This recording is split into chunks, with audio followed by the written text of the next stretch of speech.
Dito sa Papa Dudut Stories, ikaw ay hindi nag-iisa.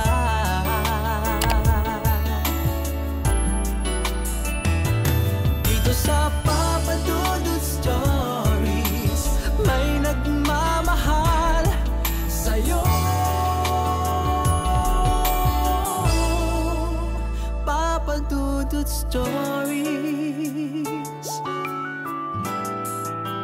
Papa Dudut Stories. Dear Papa Dudut, sa lahat po ng mga nakatutok ngayon, huwag pong kalimutan mag-like, mag-share at mag-subscribe. Maraming salamat po sa inyong lahat.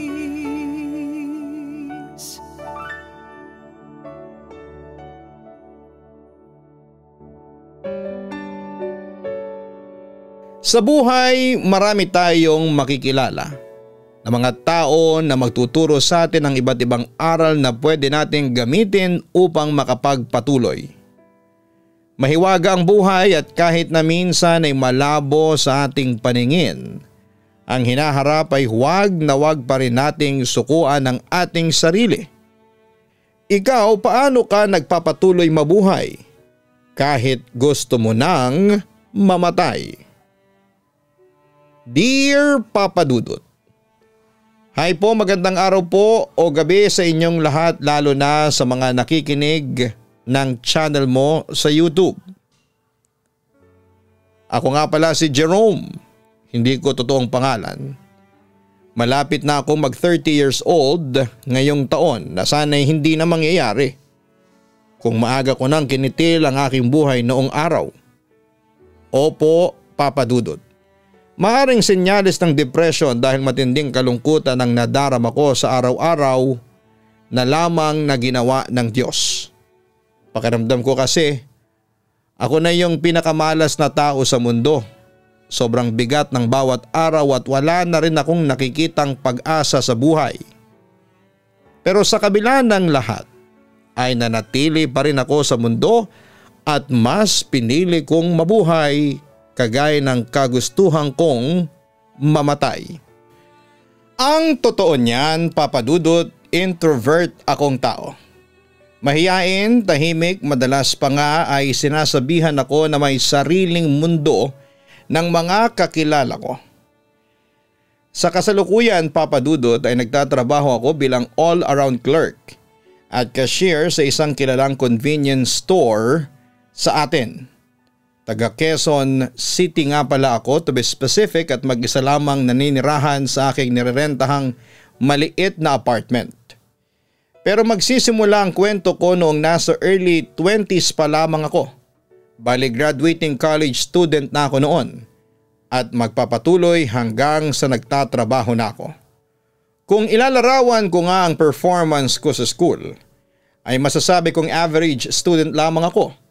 Hindi masyadong magaling pero hindi naman din mahina sa klase. Masasabi ko na dinaang ko na lamang sa sipag ang lahat upang makapasa at makapagtapos kahit na literal na ginapang ko na ang aking pag-aaral. Paano ko nasabing literal? Kasi may mga araw na pumapasok akong bugbog sarado at halos gumapang na lamang ako dahil sa pinsala na natamo ng katawan ko. Ang may kasalanan noon ay walang iba kundi ang amain ko. Bali kinakasama siya ng aking nanay dito sa apartment na tinitirhan nila sa Quezon City pa rin. Matagal nang patay ang tatay ko, Papa Dudut, at nanay ko na lamang ang kasakasama ko sa buhay. Siya rin ang mag-isang nagtaguyod at nagpalaki sa akin. Hindi perpekto ang nanay ko. Nasasaktan niya rin ako. Lalo kapag nagagalit siya sa akin at pinagsasalitaan din niya ako ng masasakit. Sa bagay, hindi ko itatanggi na may pagkasutil talaga ako noon, kaya nga sobrang na-stress sa akin ang nanay ko at ang tatay-tatayan ko nang bahala sa akin. Kaya lang ay grabe namang pamimisikal ang inaabot ko sa kanya. May pagkakataon noong nasa 11 years old ako ay hinabol niya ako ng pamalong 2x2 sa kalye sa tapat ng inuupahan namin. Sa takot ko ay binilisan ko ang aking takbo, pero dahil patpatin at lalampa-lampa ako ay natisod ako. dahilan para madapa ako't masubsob ang aking mukha sa kalsadang semento. Grabe. Ramdam na ramdam ko yung pagkakagasgas ng baba ko. Pero hindi pa man ako nakakabangon ay hinablot na ako ng tatay-tatayan ko at kinaladkad pa uwi sa aming inuupahang kwarto. Dinig na mga kapitbahay naming tambay, mga dumaraang tao at ilang tricycle driver ang palahaw ko pero wala silang magawa kundi ang makisimpatya lamang sa pamamagitan ng pagtanghod at pagtingin sa akin dahil siga at maangas ang tatay-tatayan ko. Baka kasi silang pagdiskitahan sakaling makialam sila. Alam ko na wala na akong palag sa tatay-tatayan ko ng mga panahong yon. Lalo na nang makapasok kami sa loob ng inuupahan namin at marinig ko ang malakas at padabog niyang pagsarado ng pintuan. Kaya nga umupo na lamang ako sa isang sulok. Niyoko ang ulo ko at itinakip dito ang dalawa kong mga kamay. Pagkatapos ay narinig ko siyang nagsalita ng kung ano-anong masasakit at masasama kagaya ng kung gaano ako kapasaway at kasutil na anak.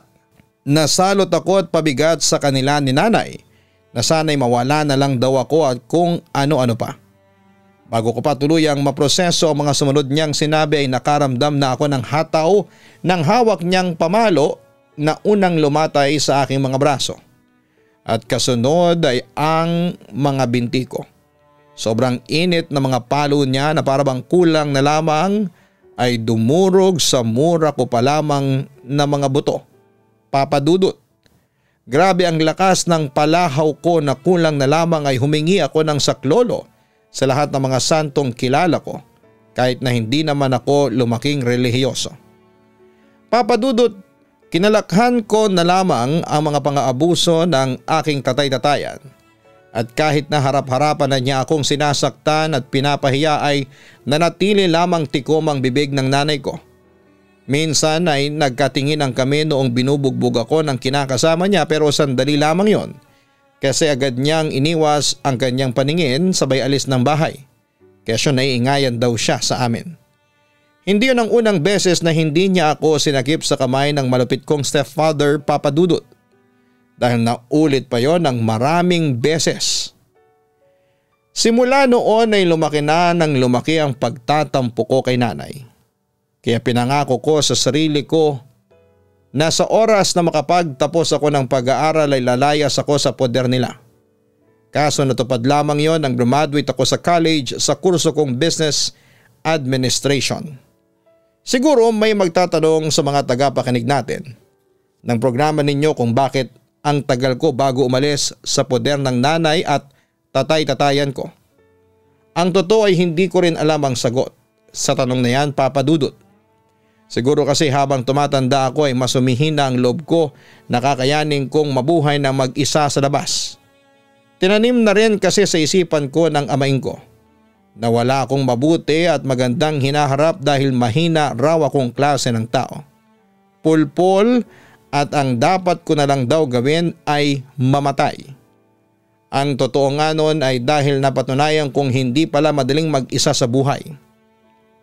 Marami akong trabaho na pinasok para ma-afford kong makapagrenta kahit na maliit na apartment man lamang. Naging trabahador ako sa palengke, dicer sa grocery, tumao rin ako sa paggawaan ng cellphone at laptop sa palengke ng Quezon City. Sinubukan ko rin namang mag-apply sa mga opisina pero wala talaga akong kapera-pera na pang requirements. Kaya pinatos ko na lamang iyong trabaho na alam kong biodata at counting interview lang ang kailangan. Bago ako nagtrabaho bilang all-around clerk at cashier sa isang convenience store, ay pumasok na rin pala akong assistant sa isang barbershop. Bali ang ginagawa ko ay naglilinis ako ng barbershop at ako rin ang nakatokang magbukas at magsarado nito. At higit sa lahat ay magbibigay ako ng flyers sa labas at nag-aalok ng aming serbisyo. At doon ko nakilala ang isang matandang lalaki na itago na lang natin sa pangalang Mang Domeng. Parokyano na ng barbershop namin si Mang Domeng, Papa Dudut. Kung ilalarawan ko siya ay masasabi ko na matipuno ang kanyang pangangatawan. Moreno ang balat niya at sa edad niyang 70 years old ay matikas pa rin ang tindig at lakad ni Mang Domeng. Lagi siyang nagpapagupit sa amin tuwing katapusan ng buwan, kesyo naalibadbaran daw siya sa mabilis na paghaba ng kanyang malago at may kakapalang puting buhok. Sa tuwing si Mang Domeng ang customer namin ay buhay na buhay ang barbershop dahil sa angkin niyang daldal at baong maraming kwento. Kilala rin namin siya bilang isang retiradong pulis kaya siguro garo na lamang ang tikas ng kanyang tindig kahit na may edad na siya. Papadudot maraming beses na rin kaming nagkakwentuhan ni Mang Domeng.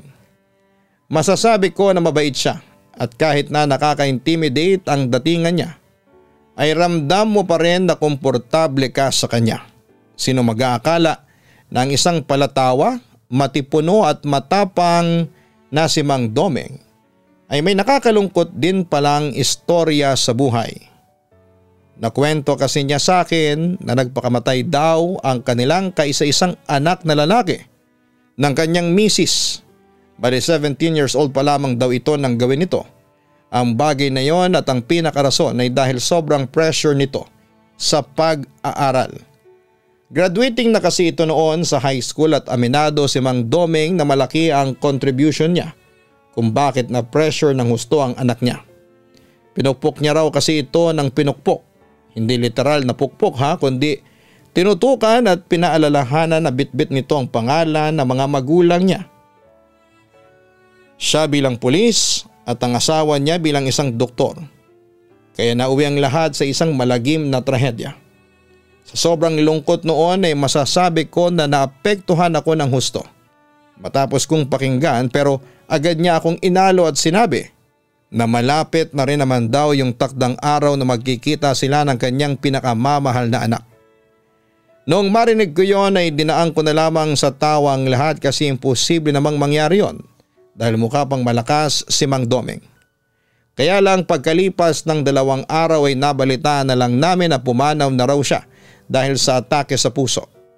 Bali yung punta niya sa aming barbershop at pakikipagkwentuhan sa amin ay huli na pala. Usap-usapan nga ng mga kasamahan ko na baka sinadya niyang magpagupit at magpagwapo para presentable siya sa burol niya. Kinainisan ko yon dahil alam kong hindi naman alam ni Mang Domeng kung kailan siya mamamatay. Doon ko naalala yung sinabi niya sa akin na malapit na raw silang magkitang muli ng kanyang pinakamamahal na anak na una nang sumakabilang buhay. Noong mawala na si Mang Domeng, aminado akong namimiss ko ang pagpunta niya sa paggupitan namin para magpagupit ng buhok. Pero alam ko naman na ang mga customer namin kahit na mga parokyano pa namin sila ay hindi rin nananatili ng matagal. Kaya nga kahit nakakalungkot na iniiwan ng mga tao sa paligid mo, ay kailangan mo lang itong baliwalain at magpatuloy sa buhay. Papadudot nagtagal din ako ng 1 taon at kalahati sa naturang barbershop na pinagtatrabahuhan ko bago ako naghanap ng trabaho na mas mataas ang sweldo. Sa uli doon na ako nakapasok bilang clerk sa pinagtatrabahuhan ko sa ngayon. Masasabi ko na hindi naging madali ang training ko lalo na ang pakikisalamuha ko sa ibang tao dahil nga sa pagiging mahiyain ko. Pero buti na lang at meron na akong karanasan sa customer service.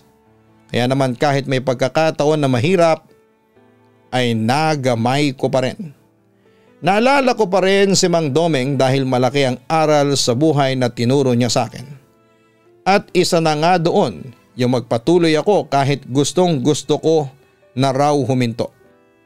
Marami pa raw kasing magaganda at mabubuting bagay na darating sa buhay ko na hindi ko na makikita at mararanasan kung mas pipiliin kong wakasan na ang aking buhay. Yun talaga yung naging turning point ko para magbago ang pananaw ko sa buhay, lalo na sa kamatayan. Balik tayo sa aking trabaho bilang all-around clerk at cashier. Kilala ang convenience store namin bilang puntahan ng mga tao na galing sa isang lamayan o burol ng patay para magpagpag. May kasabihan kasi na kailangan mo munang dumaan sa isang lugar bago ka umuwi sa bahay mo. upang hindi sumunod sa iyo ang kaluluwa ng patay na pinuntahan mo. Hindi po ako naniniwala doon kasi kung marami kayong magkakaibigan na pumunta sa lamay, ibig sabihin sabay-sabay kayong susundan ng kaluluwa ng patay na panaglamayan ninyo. Saka bakit kailangan pa yung gawin ng isang namayapa binisita nyo na nga siya sa lamay tapos tatakutin niya pa kayo?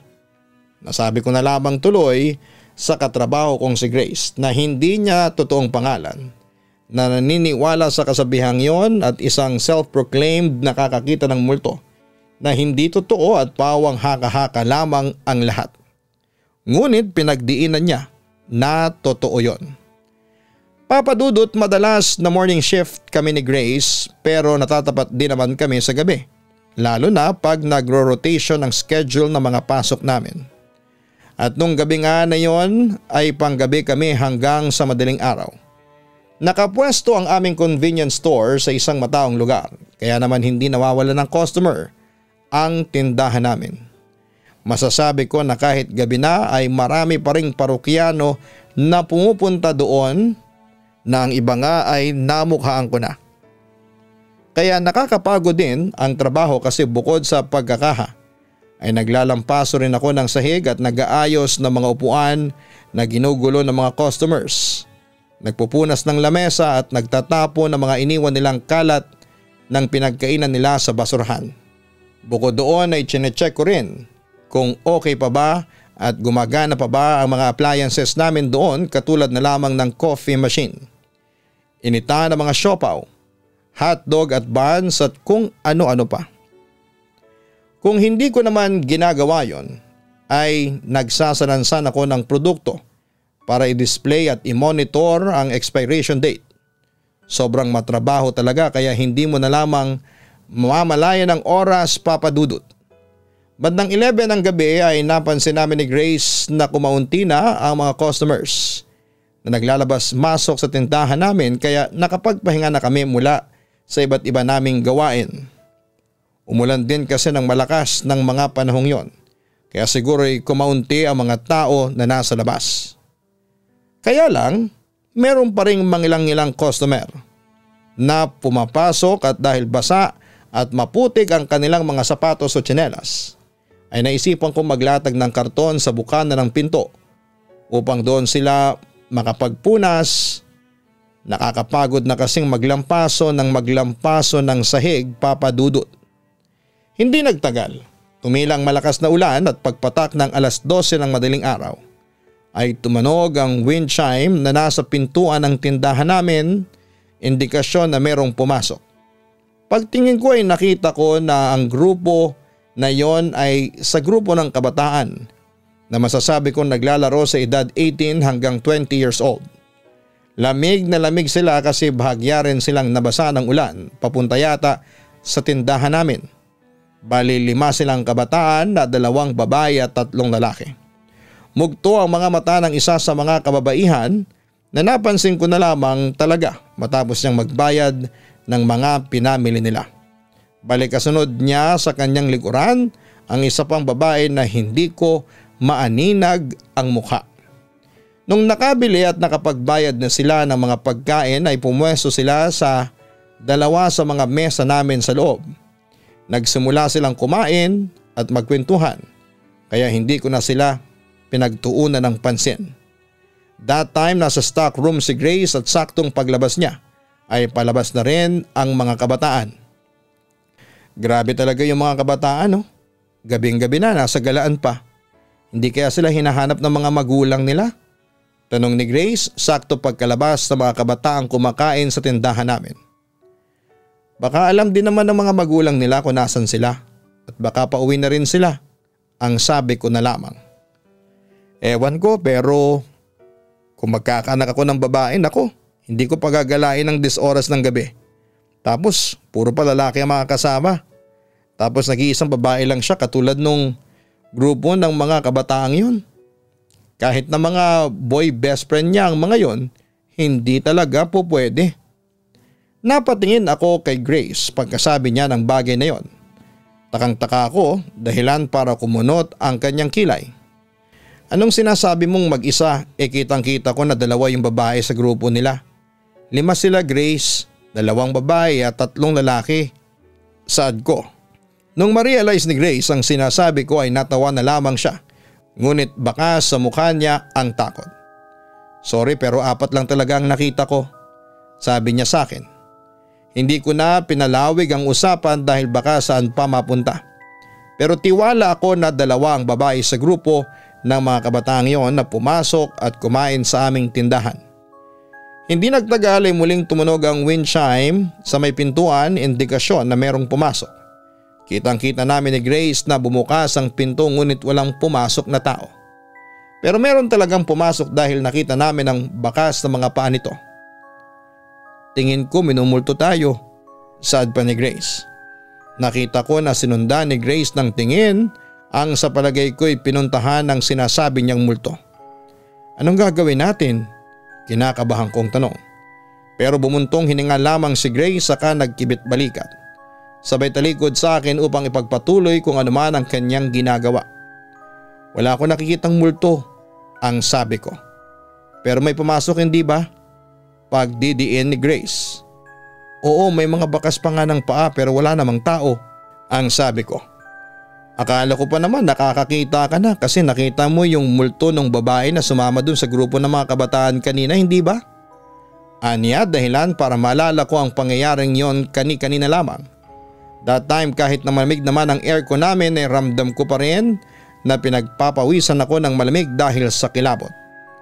Pero sabi mo 4 na lang yung nakita mong lumabas. Ibig sabihin ba nun hindi na sumama yung multo sa kanila? Tanong ko. Oo kasi naiwan na siya rito. Sabi niya dahilan para tuluyan na akong panindigan ng mga balahibo. Kung may naiwang multo rito tapos may pumasok pa na isa, ibig sabihin 2 na sila rito. Tanong ko pa sa kanya. Kahit na kakaba-kaba ang aking dibdib ay tinapangan ko ang loob kong ginalang aking paningin sa kabuuan ng tindahan namin. Wala talaga akong nakikitang tao, figura o anino ng tao pero for some reason ay sobrang lamig ng paligid. O nandyan sila sa may upuan nakaupo, nakayuko. Pabayaan mo lang sila, huwag mo na lang silang pansinin. Aniya kaya gano'n na nga ang ginawa ko. Pero noong may biglang nagbukas ng pinto dahilan para tumunog muli ang wind chime, ay napasigaw na ako sa gulat. Takang-taka yung customer na pumasok at maging siya ay nagulat din sa sigaw ko. Kaya agad akong humingi ng despensa. Pagkatapos ay narinig ko namang tumawa si Grace na nasa likod ko sabay tapik sa akin kaya nadagdagan lang ang gulat ko ng mga panahong yon. Maging ako ay natawa na lamang din dahil sa pagiging paranoid ko, Papa Dudut. Pero hindi nyo naman ako masisisi dahil hindi nga ako naniniwala sa mga kwentong tungkol sa multo. Kaso matapos kong maranasan ang karanasan ko na yon ay unti-unti na akong naniniwala. May mga kinuwento pa sa akin si Grace na marami raw talagang multo na tumatambay sa convenience store na pinagtatrabahuhan namin. Iba-iba raw, kagaya ng mag-ina, mag-ama, pamilya, lalaki at babae. Merong magkakasama, madalas yung mag-isa. Tingin ni Grace ay mga espiritu sila na sumusunod sa mga bumibisita sa lamay nila na naiwan sa tindahan namin. Nung tinanong ko kung trap na ba sila sa aming tindahan walang naisagot si Grace.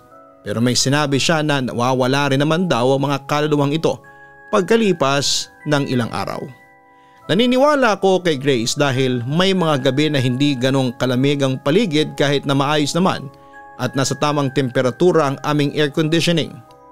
Papadudot masasabi ko na nasanay na lamang ako sa presensya ng mga multo na naiiwan sa convenience store na pinagtatrabahuhan namin ni Grace. Pero meron din naman na sinasadyang pumunta doon dahil ayon sa kasamahan kong nakakakita ng multo. Mga parokyano na raw ito ng tindahan namin, sila yung mga kaluluwa na mauulinigan mo na lamang na nagbubukas ng pinto ng tindahan namin pero wala namang taong pumapasok. Alam ko na may ilan sa mga tagapakinig ninyo ang baka hindi maniwala. Kasi kataka-taka naman talaga kung paanong nakakapagbukas ng pinto ang mga kaluluwa, hindi ba? Pero sinusumpa ko na totoo ang mga karanasan kong yon na at siya ring dahilan kung bakit napasulat ako sa YouTube channel mo Papa Dudut sa Papa Dudut Stories. Night shift na naman ako ng gabing yon nang marinig kong gumalaw ang wind chime ng tindahan namin. Katulad ng dati ay indikasyon yon na may pumasok. That time ay nagbibilang ako ng pera sa kaha na ite-turn over ko sa kapalitan ko. Mag-isa lamang ako sa shift na yon dahil ilang araw nang hindi nakakapasok si Grace dahil may sakit siya. Pagtingin ko sa pinto ay laking gulat ko nang makita ko si Grace na pumasok at nakangiti sa akin. "Anong ginagawa mo rito, Grace? Akala ko ba may sakit ka?" tanong ko sa kanya. "Meron nga pero magaling na ako." Aniya, pero kitang kita ko ang pangitim ng ilalim ng kanyang mga mata. Kaya doon pa lamang ay nagduda na ako na magaling na siya. "Pinagsasabi mo mukha ka pa ring matamlay dyan," sabi ko lang sa kanya. Nang matapos kong bilangin ng pera ay saka ko lamang pinagtuunan ng pansin ang kinakaroonan ni Grace. Pero laking gulat ko nang mawala siya sa aking harapan. Sa halip ay isang takang-takang matandang babae ang nakita ko doon na may bitbit na inumin at siopaw. "Excuse me sir, pero hindi Grace ang pangalan ko. At saka bakit mo ba ako sinasabihang may sakit malakas pa ako sa kalabaw no?" sabi niya sabay abot sa akin ang mga item na babayaran niya. Dali-dali kong kinuha para i-punch sa machine. Binalot ko rin ang siopaw niya at nang inabot niya sa akin ang bayad ay kinuha ko yon upang suklian siya. Sakto pagkalapag ko ng sukli niya sa mesa ay may sinabi sa akin yung matanda. "Sa palagay ko ay minumulto ka," sabi lang niya sa akin. Hindi na ako nakasagot sa kanya habang tahimik siyang pinagmamasdan palabas ng tindahan namin. Pagkaalis ng matanda ay napabuntong hininga ako at napailing. Hindi ko na alam na totoo yung sinasabi niya na minumulto nga ako. Pero sa dinami-rami naman ang multo na makikita ko ay si Grace pa. Bigla tuloy akong nag-alala para sa kaibigan at katrabaho kong yon. Papa Dudut, mabait sa akin si Grace. Sa lahat ng mga nakatrabaho ko ay siya lang yung itinuring akong hindi lang isang kaibigan kundi para na ring kapatid. Kaya nga naging close kami pero malayo naman yon sa pagkakagustuhan dahil meron ng kinakasama ang babaeng yon. Kaya lang ay malupit at mapang-abuso ang kinakasama niya. Bukod sa pamimisikal ay pinagsasalitaan din ito ng hindi maganda si Grace. Hindi lang niya maiwan-iwan kasi ayaw niyang magkaroon ng broken family ang kanyang anak na lalaki. Katulad niya noong araw. Tingin ko ay pagiging martir na ang tawag doon pero alam ko naman na wala na akong magagawa kung yon ang kagustuhan niya. Kaya nga tinigilan ko na lamang ang pakikinig sa kanyang kwento o pakikialam sa buhay na ginusto niya. Nang sumunod na araw ay hindi pa rin pumasok si Grace, Papa Dudut. Doon ako nag-alala ng husto sa kanya. Tapos ay nanlumo na lamang ako nang nabalitaan ko mula sa iba ko pang mga katrabaho ang malagim na sinapit ng kaibigan kong si Grace.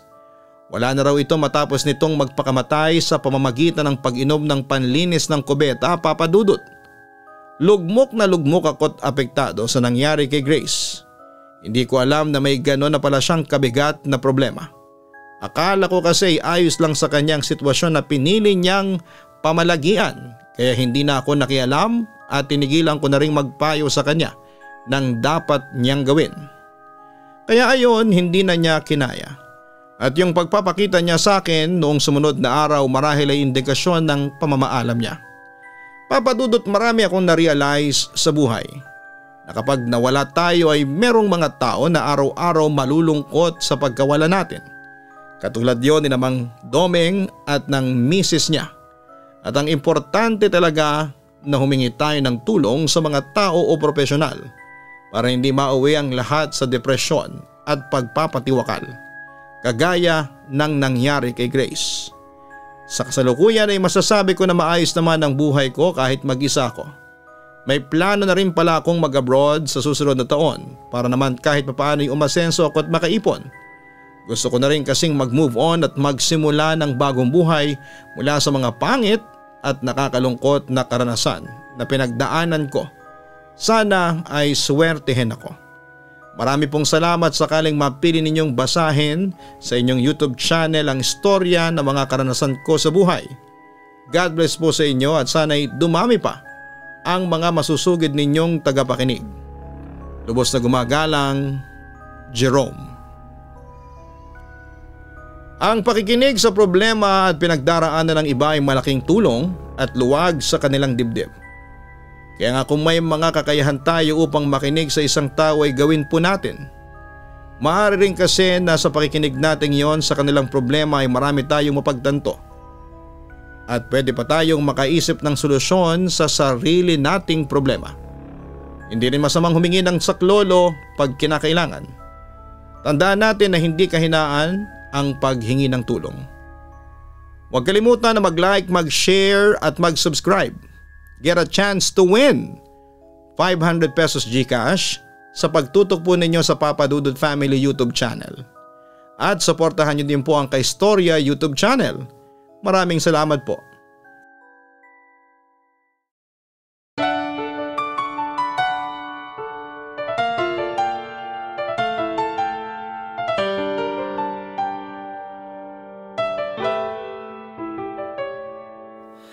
Ang buhay ay mahiwaga, laging may lungkot at saya. Sa Papa Dudut Stories, laging may karamay ka.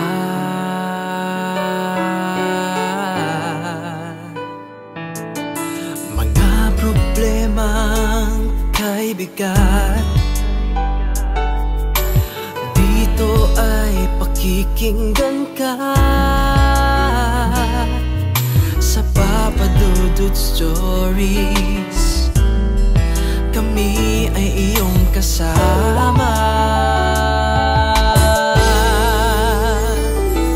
Dito sa Papa Dudut Stories, ikaw ay hindi nag-iisa.